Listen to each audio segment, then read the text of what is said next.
కనీసం basic facilities అయినా drainage water line లేకుండా కూడా ఉన్నాయి.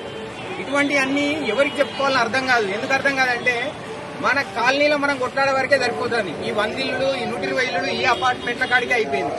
కానీ వీటన్నిటిని కలుపుకుంటా ఒక ప్లాట్ఫామ్ క్రియేట్ చేసి వీటన్నిటి ప్రాబ్లమ్స్, కామన్ ఇష్యూస్ ని సాల్వ్ చేసి అమీన్పూర్ లో ఉన్న మనందరం కూడా ఒక మంచి అంటే జీవించడానికి కావాల్సిన బేసిక్ ఫెసిలిటీస్ అన్ని మనం ఫుల్ఫిల్ చేసుకోవాలి అనే ఒకటే ఒక ఎజెండాతోని ఈ అసోసియేషన్ స్టార్ట్ అయింది.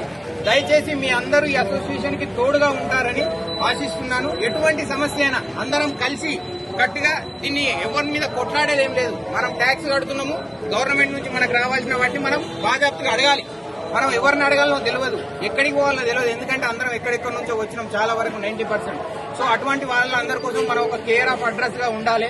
ఏ ఇష్యూ అయినా కూడా మనందరము ఈ అసోసియేషన్ దగ్గరికి పోతే ఏదో రకంగా మనకు సొల్యూషన్ దొరుకుతుంది అనే ఒకే ఒక ఆలోచన మన అందరిలో కలగాలి. ఇక్కడికి వచ్చిన వాళ్ళందరూ కూడా ఈ మెసేజ్ ని క్యారీ ఫార్వర్డ్ చేసి మన స్ట్రెంగ్త్ ను ఇంక్రీజ్ చేయాలి. ఎందుకంటే అల్టిమేట్ గా డెమోక్రసీలో ఓటు ఒకటే మ్యాటర్స్. మనకు ఓటు ఉన్నదంటేనే రాజకీయ నాయకుడు నీ ఇంటికి వస్తాడు, నీకు రోడ్ వేస్తాడు. ఇది మన అందరికీ తెలుసు. కానీ మనం మన పనులలో బిజీ అయిపోయి పట్టించుకుంటలేము. 5 సంవత్సరాలకు ఒకసారి ఓటేస్తాం కాబట్టి మర్చిపోతున్నాం.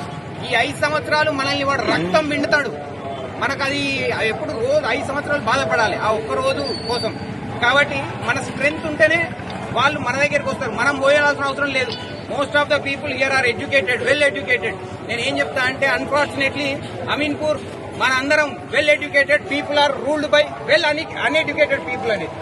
కాబట్టి అందరం కూడా ఖచ్చితంగా తీసుకోవాలి.